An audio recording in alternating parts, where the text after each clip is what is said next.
Hey everybody, Who's Your Jedi here with another review for you. This time I'm talking episode 7 of Gotham called Penguin's Umbrella. And this is where a lot of the little subplots that have been building since episode 1 start to come to a head. It's all about, okay, Gordon didn't kill Cobblepot. Now it's go time. It's Gordon versus all the bad guys. And this episode did surprise me on a lot of levels, but I wasn't entirely satisfied. But it is certainly a very interesting episode. So let's kind of get into things. First of all, we get another installment of God, how stupid is Barbara? I mean, she's on her way to safety, and she decides to come back and basically go to the home of the mob boss and beg for mercy. I can't even begin to describe the levels of this is a terrible idea. But it does illustrate that the idea that in Gotham, for people in a lot of situations, the best that they can do is beg for mercy from gangsters. I mean, Bullock even says when he confronts Gordon in the locker room, now I'm going to have to kill you myself and go and beg Falcone for my life. And again, this sort of also just builds into what happens when Zaz and his goons storm the police station. I mean, first of all, it's basically an assassin who works for a mobster strolling into a police station and making him quite clear that he's going to be taking one of those cops off to almost certainly be murdered. And when he yells at the cops, like 50 cops literally just walk away. I mean, Gordon's boss, Sarah, even says, I can't stand by you in this. I can't help you. I have a family. I mean, it just basically shows that the Gotham cops are whipped dogs. I mean, it's really sad. And that whole thing with the cops leaving. One of the people I follow on Twitter is this guy named John Layman. He's like an actual writer for the Batman comics. And he saw that, and he just basically rage quit Gotham right then and there. He's basically like, I'm taking this off my TVR. I'm not watching the show anymore.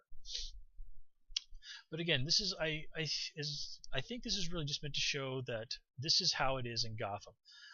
The gangsters like Mooney and Maroni and Falcone are basically consider themselves untouchable. They think that we can send people in there to do things like this, and the cops won't even blink at us.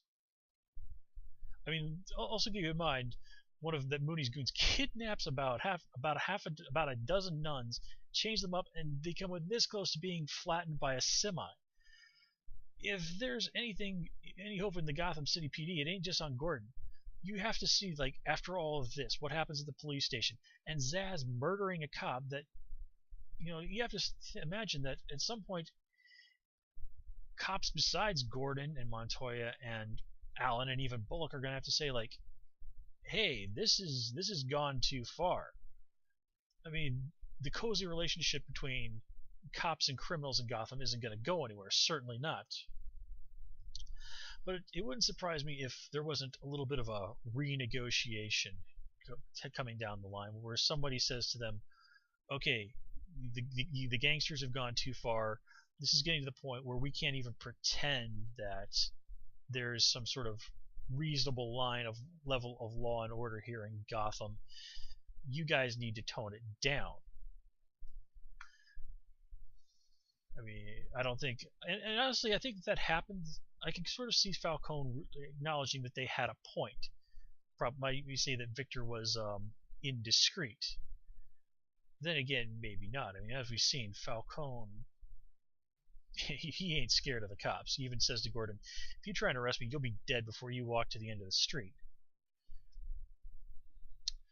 But anyway, let's just kind of, since we're talking about it, let's talk about what's going on with Falcone this episode. We find out that he is not the feeble old man that Fish Mooney thinks he is. Falcone has been playing that big chess game since season 1, and that, in truth, it's been Penguin who's been working for him the whole time. And everything is going according to him and Penguin's plan. Now, the only real thing where it falls down for him is that Gordon really does not buy this whole no catch thing, and it's just you'll eventually see that this is how things work in Gotham. And I think both Penguin and Falcone they see Gordon as kind of like a bomb, like a kamikaze. Yeah, and that's basically kind of what Gordon is doing. He and Bullock this episode. They're like, yeah, we've made it so that we're almost certainly dead men, but let's try and take these guys down with us. And that's kind of what Penguin and Falcone are looking to do. Penguin sort of looks at Gordon as his man on the inside of the Gotham PD. He's the guy that he can use to get the cops to do things that he wants. Falcone, as I said, sort of sees Gordon as a kamikaze. This is a guy who's a bomb waiting to go off. The question is, can he basically use Gordon to blow up and take out enemies of his? And keep in mind, in episode 1, Falcone did mention to Gordon that he had a relationship with Gordon's dad, the prosecutor. So you have to wonder if maybe Gordon isn't going to be willing to indeed make some kind of an agreement with Falcone. It could be that sort of, hey, this whole thing of your men storming into police stations and trying to drag cops off and murdering them, that can't happen. Kidnapping nuns and all this other stuff, that's a no-go. You guys are going to have to tone things down a little bit. And he'd hate every second of it. But, with no Batman on the horizon, is that sort of a compromise that Gordon might be willing to make? Well, I don't really think so, but it's certainly an idea that I could see being put on the table at some point. Or, might be, if things really go his way, Gordon making that sort of a deal with Cobblepot. I mean, as we see in this episode, Oswald knows how to keep people in line. He knows how to manipulate them. That's what gets him to take out Frankie, Maroni's henchman, who is basically planning to murder him. I mean, Frankie thinks he's got all the cards, and then Oswald gives that really great little speech. It even gets some really nice theme music this episode, which I thought was really great. And he just points out to Frankie, it's like, you thought you had it all figured out, but I'm smarter than you, and now I'm stabbing you in the gut while the guys who thought you were loyal to you hold you down. I mean, that was awesome stuff. I loved that. And I do sort of like how they're continuing this whole thing that apparently Penguin is very fond of knives. I guess that might be sort of a little bit of hinting at how in the comics he often will sometimes fight with the little sword in his umbrella. But yeah. Let's see. Yeah, I think that kind of covers what we had to say about Gordon. Now finally, a little bit of redemption for Montoya and Alan, who previously were the stupidest cops in Gotham. So I don't think Gordon is totally forgiven Montoya for everything that she's done to dick with his life up until this point, but I think it's certainly a case of I have no reason I kind of need to put that aside for the moment. And I did like that scene where he introduces them to Bruce and says, I'm probably going to die, and if that happens, these two are going to be the ones who are going to hunt for your parents' killers. And a lot of people I saw really thought that Bruce giving Gordon a hug was a little much. But remember, Gordon has been nothing but honest with Bruce the whole time. He has genuinely vowed to help bring his killers to justice. And he was the first person there to really offer Bruce some comfort.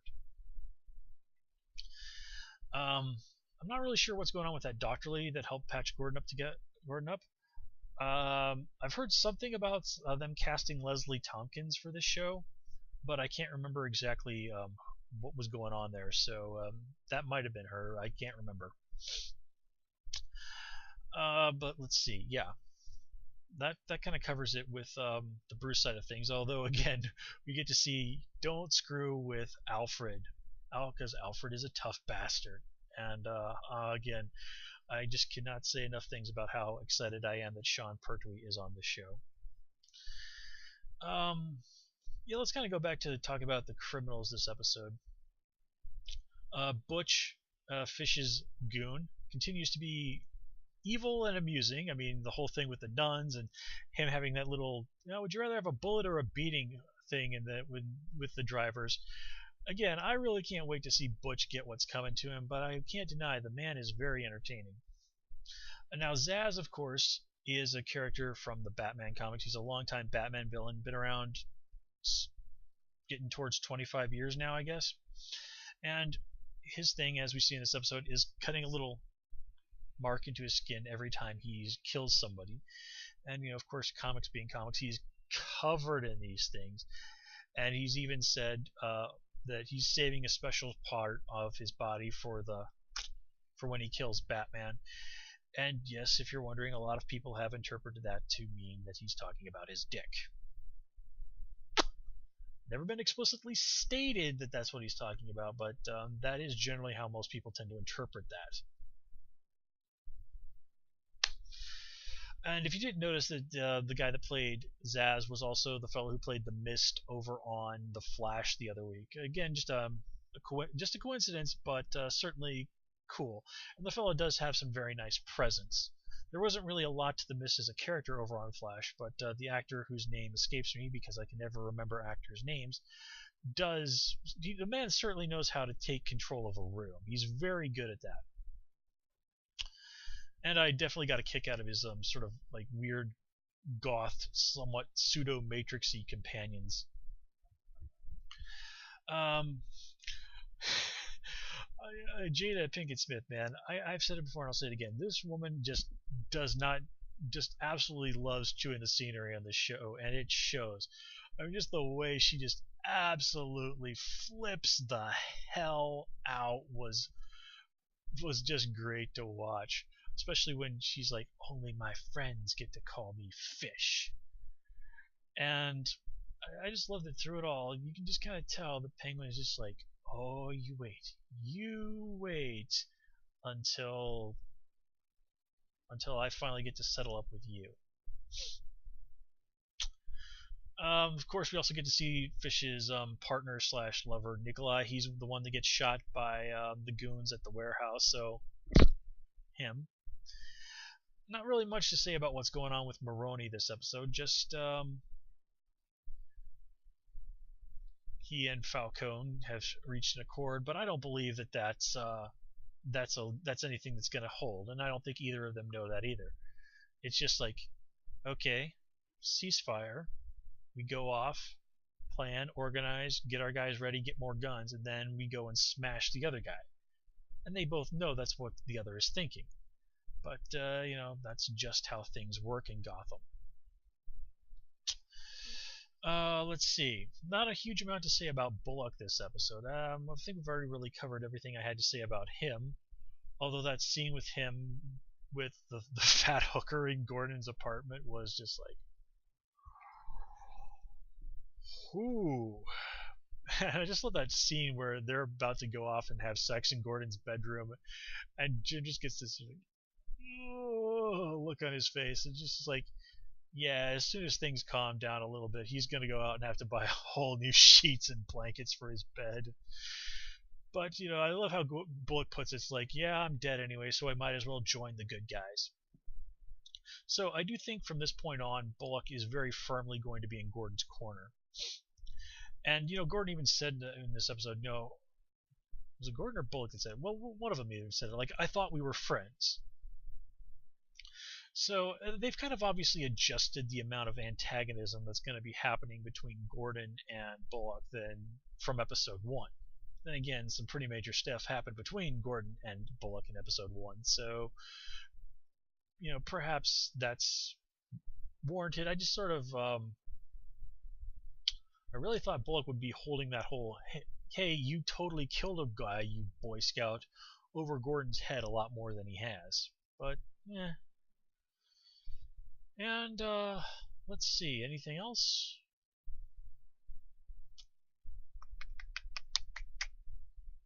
Nope. I can't think of anything else that I really have to add. Again, I can't lie, I really was hoping that this would sort of just honestly would lead to Gordon somehow finding a way to actually drag Falcone into police headquarters. just to have let him have that much of a little triumph. But I guess arresting the mayor, using him to press his way into a gangster's house, and kind of get that scene at the end. I guess that's enough of a win. So I guess there's the big question of where do things go from here? Well,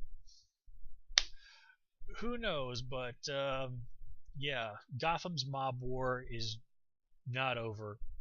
It's just taking a little breather, and I can't wait for it to fire up once again. And when it does, I think it's going to be beautifully brutal. Anyway, everybody, that's all I have for you this time around. As always, please comment, rate, and subscribe. And of course, you can follow me on Twitter at Who's Your Jedi. Until next time, take care and have a good one.